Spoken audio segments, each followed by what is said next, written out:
What's going on, guys? So let's say you get in a site, you plant the bomb, and now you don't know what to do. How do you play this post-plant situation? There's a lot to unpack here. Let's say that you guys push through a main, you have site control, you traded off the kills, and now you're planting the bomb here at Gen. And the first thing that you need to be doing is securing a choke point control, whether that's tree, whether that's main, whether that's heaven. Heaven is not really realistic, so the next options are tree and main.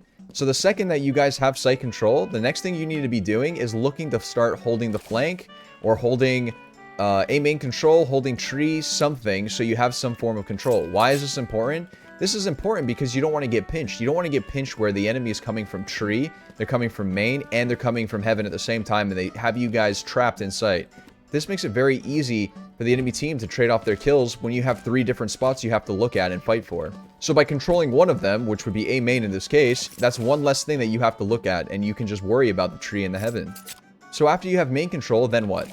Let's say the person who planted the bomb, he's strapped on time. They're already pushing through heaven and tree, and they're already looking to pinch.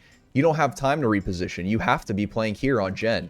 That being said, you cannot be playing here with your teammate. So if your teammate is planting Gen, you need to be using that time while he's planting to find a better spot. And you find a better spot to play, which would probably be main or hell or somewhere far away from the bomb.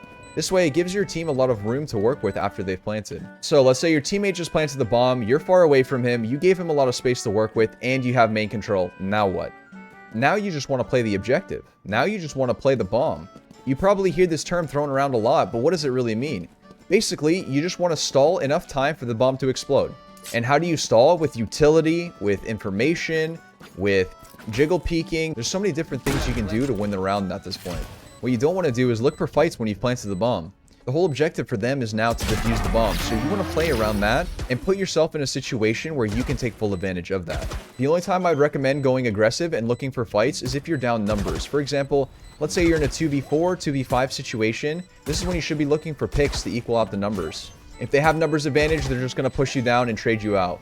So why is it so important to play the bomb and not look for fights? Well, the big advantage that you get is that they have to tap the bomb, and when they tap the bomb, you know exactly where they're at. And they don't know where you are. They can only assume. With this advantage, you can put yourself in a spot where you get a free kill, or at least a very high probability of getting one. Be relevant. Now we got beef and now I'm here to settle it. Channel ain't growing, you might wanna pedal it. You are like 7 whole years to develop it. I'm way above you in another element. Keeping the trunk like a motherfucking elephant. How you work out, not saying still not intelligent.